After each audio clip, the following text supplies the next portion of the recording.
तो हेलो दोस्तों, चलिए पारिस्थितिकीवाद या इकोलॉजिज्म को पढ़ते हैं। तो ये छोटा लेक्चर रहने वाला है बिकॉज ये बहुत छोटा सा चैप्टर है।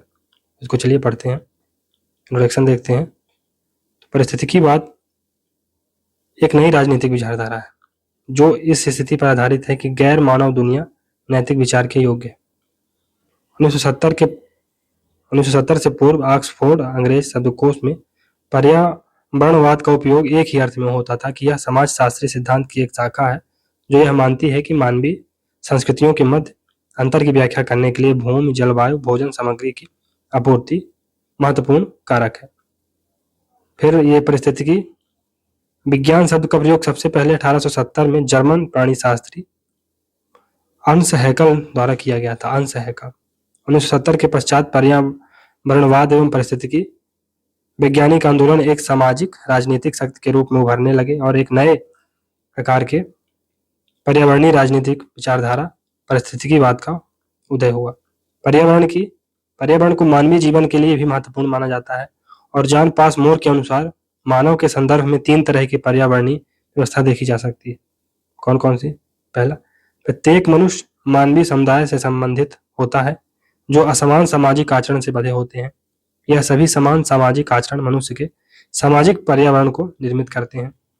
प्रत्येक व्यक्ति के पास कई प्रकार की भौतिकी वस्तुएं होती हैं जो दूसरे व्यक्तियों के द्वारा मानवीय आवश्यकताओं को पूरा करने के लिए निर्मित होती हैं। ये वस्तुएं निर्मित पर्यावरण को जन्म देती हैं। तीसरे प्रकार का पर्यावरण प्राकृतिक पर्यावरण है जिसके बारे में वर्तमान में सबसे अधिक चिंता व्यक्त की जा रही है। पारिस्थितिकीवाद का सैद्धांतिक पक्ष आर्ने नेस के अनुसार पर्यावरण भी 2 प्रकार के समूहों में विभक्त है। गहन पारिस्थितिकी विज्ञान भी इन्होंने ही प्रतिपादित किया। गहन पारिस्थितिकी विज्ञान भी इन्होंने ही प्रतिपादित किया है। इन्होंने आर्ने नेस ने। पहला है ऊपरी पर्यावरणविद यानी शैलो इकोलॉजिस्ट और दूसरा गहन डीप इकोलॉजिस्ट। इन दोनों में अंतर केवल सैद्धांतिक रूप पर करना ही संभव है, व्यवहारिक रूप पर नहीं। पर्यावरणविदों ने इस तर्क को कि हमारे प्राकृतिक सोच सीमित हैं और ये समाप्त हो जाएंगे को अर्थशास्त्री तथा औद्योगिकविद स्वीकार नहीं करते हैं। इसी आधार पर club of Rome report the limit to growth की आलोचना की गई। पीटर सिंगर नामक विचारक ने अपनी रचना एनिमल लिबरेशन 1975 में आती है में सभी पशुओं से समान व्यवहार करने पर बल दिया। रीगन ने अपनी पुस्तक the case for animal right में स्तनपायी पशुओं को अधिकार देने की वकालत की है। थॉमस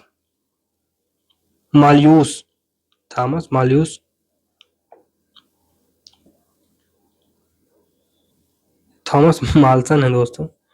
जनसंख्या की वृद्धि रेखा गणती होगी, खाद्य पदार्थों का उत्पादन अंकगणितीय हो। इनका मानना था कि जनसंख्या की जो वृद्धि होगी वो रेखा गणितीय होगी, माने 2, 4, 8, 16, 32, 64 और जो खाद्यान्न का उत्पादन होगा तो ये 2, 4, 6, 8 तो एक टाइम ऐसा आएगा कि जो बैलेंस से बिगड़ जाएगा। ये थॉमस माल्थस ऐसा बोलते थे। डॉब्सन ने पारिस्थितिकीवाद विचारधारा को 2 भागों में विभाजित किया है, अधिकतमवाद और अल्पमतवाद। तो अधिकतमवादी इस राजनीतिक विचारधारा को परिभाषित करते हुए उसे संगठित एवं संकीर्ण स्वरूप प्रदान करते हैं। अल्पमतवादी इस विचारधारा को नरम तरीके से परिभाषित करते हुए उसमें ज्ञात्मकता रखते हुए कई प्रकार के विचारों को इसमें सम्मिलित करने की वकालत करते हैं। अल्पमतवादी पर्यावरण की समस्या को केवल 20वीं सदी और आधुनिकता की देन ही नहीं मानते, इसे एक शाश्वत समस्या मानते। आधुनिक वैज्ञानिक समाज की ग्रीन आलोचना। तो E.F. शूमेकर ने अपनी पुस्तक स्मॉल इज ब्यूटीफुल, तो शूमेकर की पुस्तक क्या है? स्मॉल इज ब्यूटीफुल पुस्तक याद रखिएगा।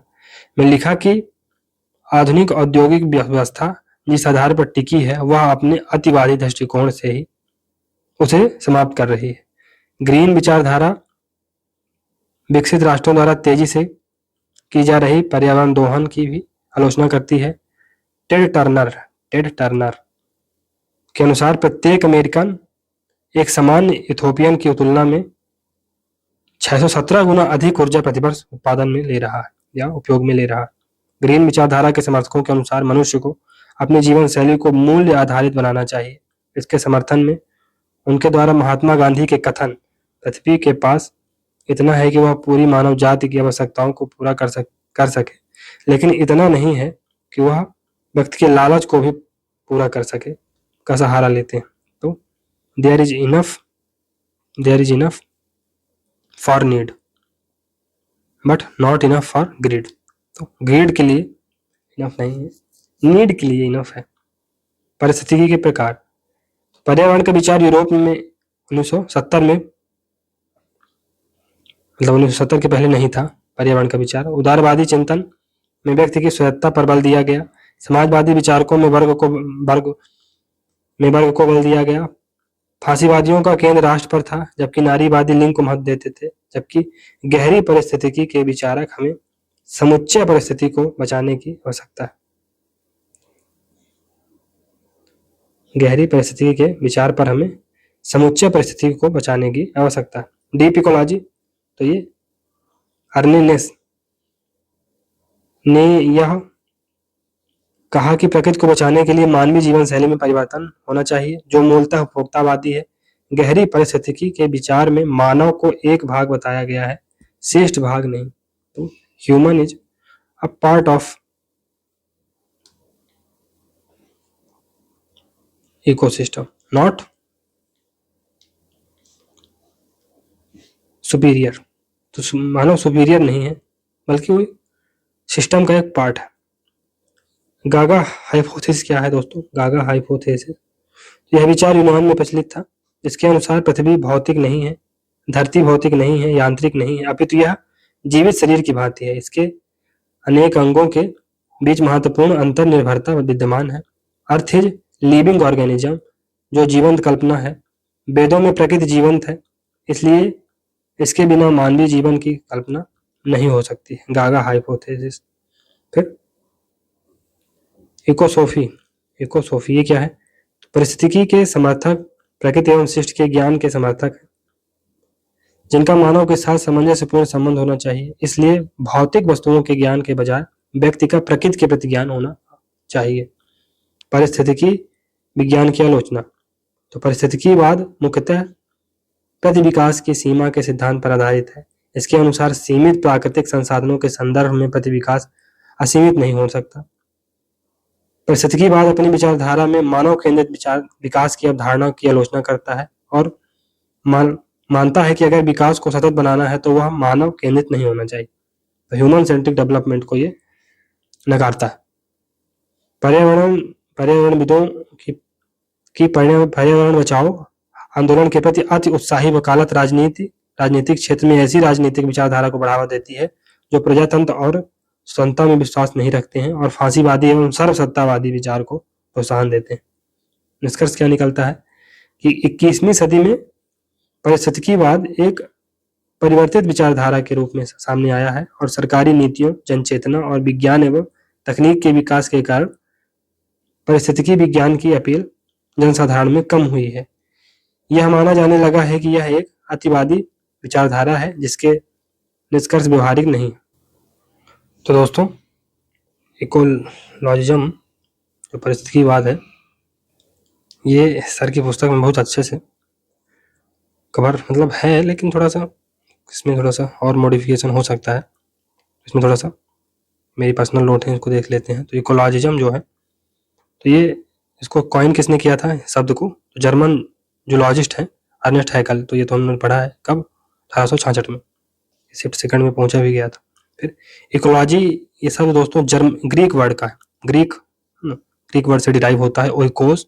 इसका मीनिंग क्या है? हाउस होल्ड और हैबिटाट, तो रहने का स्थान या हाउस होल्ड इसका मीनिंग होता है। जो मॉडर्न इकोलॉजिज्म है ये 1960 के दशक में इमर्ज होता है। क्यों? क्योंकि जो इन्वायरमेंट है उसको बहुत सारा डैमेज किया जा रहा था। सेंट्रल फीचर क्या है कि जो इकोलॉजिज्म है वो नेचर को एक इंटरकनेक्टेड होल की तरह देखता है। इसका मतलब है कि इसमें ह्यूमन, नॉन ह्यूमन और इसके अलावा निर्जीव बर्ड भी आता है। तो ह्यूमन, नॉन ह्यूमन, इसके साथ साथ निर्जीव बर्ड भी आता है। इकोलॉजिज्म ही दोस्तों, इकोलॉजिज्म ये जो इंडस्ट्रियलाइजेशन की प्रोसेस थी उसके एक रिएक्शन के अगेंस्ट आया था। फिर इसका मानना था कि जो ह्यूमन बीइंग्स है उसे ह्यूमिलिटी, मॉडरेशन और जेंटलनेस प्रैक्टिस करनी चाहिए और उसे इस मिसगाइडेड ड्रीम को छोड़ देना चाहिए कि साइंस और टेक्नोलॉजी आपस में अपने सारे प्रॉब्लम्स को सॉल्व कर सकते हैं। तो साइंस और टेक्नोलॉजी व्यक्ति के सभी प्रॉब्लम को सॉल्व कर सकते हैं, ऐसा मिसगाइडेड ड्रीम मनुष्य को छोड़ देना चाहिए। फिर इकोफेमिनिज्म, तो इकोफेमिनिज्म ये इकोलॉजी और फेमिनिज्म का कॉम्बिनेशन है और ये सोशल इकोलॉजी का एक पर्टिकुलर फॉर्म है। जो इकोफेमिनिज्म टर्म है उसको किसने कॉइन किया था? फ्रांकोइस डी यूबोन ने किया था। कब? 1974 में। फ्रांकोइस डी यूबोन ने 1974 में किया था। फिर इकोफेमिनिस्ट क्या मानते हैं कि जो इकोलॉजिकल डिस्ट्रक्शन है उसका ओरिजिन पैट्रियार्की में। तो जो नेचर है वो ह्यूमन काइंड से थ्रेड में नहीं है, बट तो जो नेचर है उसे ह्यूमन काइंड से या मानव से खतरा नहीं है, बल्कि मेन और ऐसे इंस्टीट्यूशन से है जिसमें मेल पावर डोमिनेट करती है। तो main and institution of male power से खतरा है किसको? नेचर को। ह्यूमन काइंड से पर से खतरा नहीं। वंदना शिवा ये महत्वपूर्ण पॉपुलर इको फेमिनिस्ट है इंडिया की। तो वंदना शिवा, ये भी क्वेश्चन आ चुका है। इकोलॉजी क्या है? तो ecologism provides a radically different version of nature and places of human being, and that is ecocentric or nature centric rather than anthropocentric। तो जो ह्यूमन सेंट्रिक या एंथ्रोपोसेंट्रिक जो विचारधारा है उसके स्थान पर ये इकोसेंट्रिक या नेचर सेंट्रिक बात करता है। कौन? इकोलॉजिज्म नेचर को सेंटर में रखने की बात करता है, जबकि जो पॉलिटिकल साइंस की थ्योरी है वो ह्यूमन सेंट्रिक है, ह्यूमन को केंद्र में रखती है। होलिज्म क्या है? तो होलिज्म शब्द को किसने कॉइन किया था? जॉन स्मर्ट्स ने। कब? 1926 में। जॉन स्मर्ट्स ने 1926 में।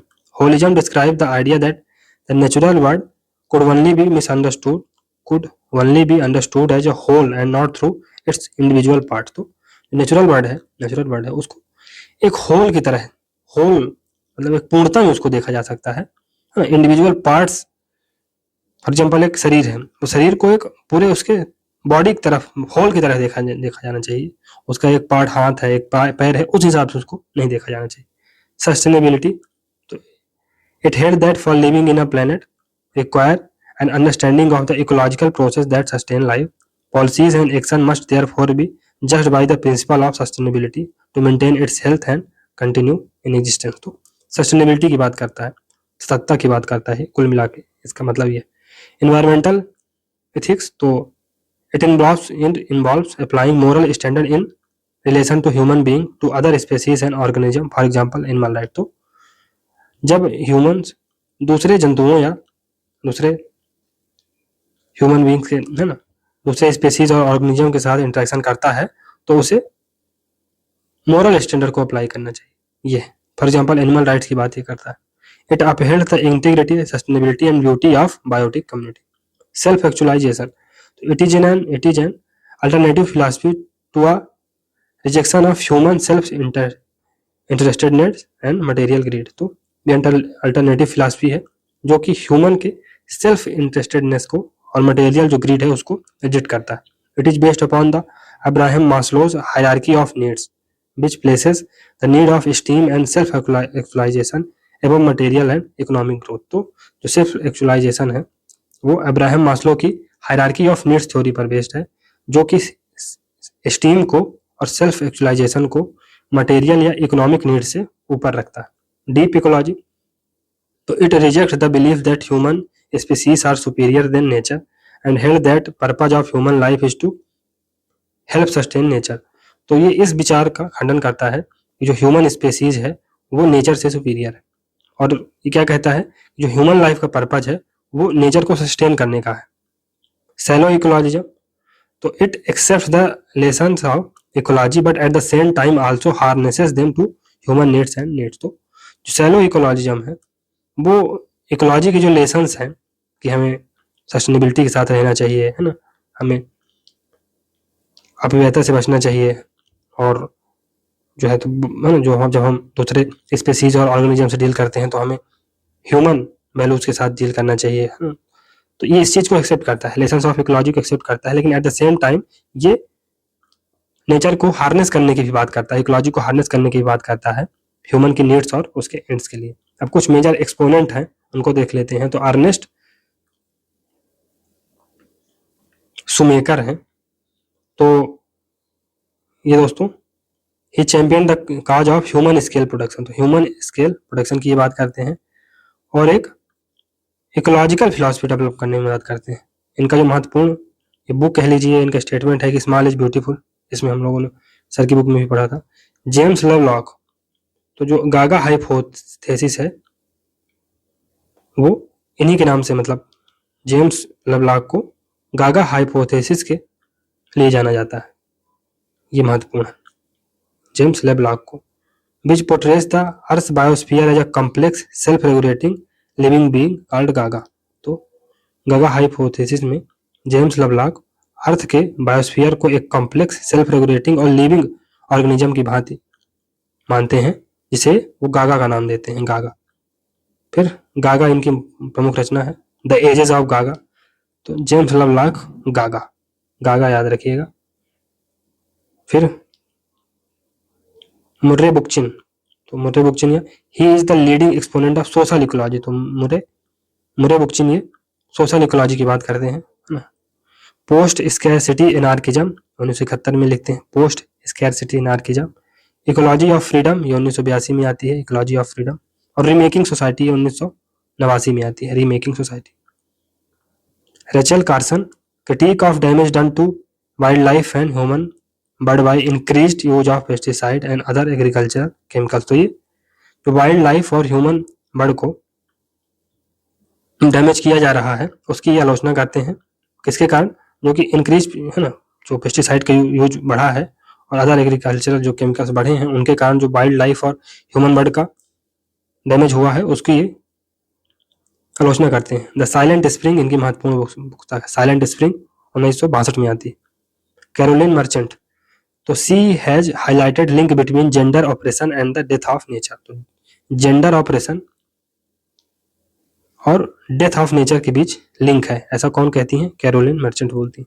Merchant developed a feminist critic of scientific revolution, तो ये फेमिनिस्ट क्रिटिक डेवलप करती हैं साइंटिफिक रेवोल्यूशन की, that explained environmental damage ultimately in terms of application of men by men of a mechanistic view of nature। फिर इनकी महत्वपूर्ण book है death of nature and death of nature, ये 1980 में आती है। रेडिकल इकोलॉजी ये 1991 में आती है। रुडॉल्फ बहरो, तो रुडॉल्फ बहरो ये best known for his attempt to reconcile socialism and ecological theories, तो ये सोशलिज्म और इकोलॉजिकल थ्योरी के बीच रिकंसिलिएशन की बात करते हैं। महत्वपूर्ण बुक कौन कौन सी है, socialism and survival, socialism and survival 1982, from red to green 1984, from red to green 1984, building the green movement 1986, building the green movement. फिर अर्ने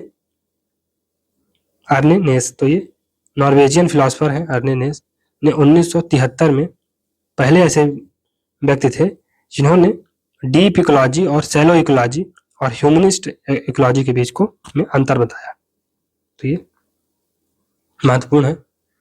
तो चलिए दोस्तों, ये हमने इकोलॉजी को बहुत अच्छे तरीके से समझ लिया है, थोड़ा सा डिटेल एक्सप्लेनेशन के साथ। ये महत्वपूर्ण चीज़ें देखिए क्वेश्चन आए हुए हैं, तो ये सिलेबस से बाहर जाके नहीं पढ़ाया गया कुछ, ये देखिए क्वेश्चन आए हुए हैं और इस जो सर वाली किताब है उसमें दिया नहीं था ज़्यादा, तो इस चक्कर में इसको थोड़ा सा देखना पड़ गया।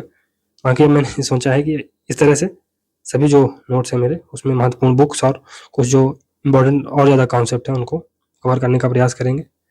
तो बुक से ज़्यादा बुक से ज़्यादा कवर करने का प्रयास करेंगे। चलिए, इसके लिए आपको लाइक और सब्सक्राइब करना होगा दोस्तों। इसके बिना आपके सपोर्ट के बिना ऐसा नहीं हो पाएगा।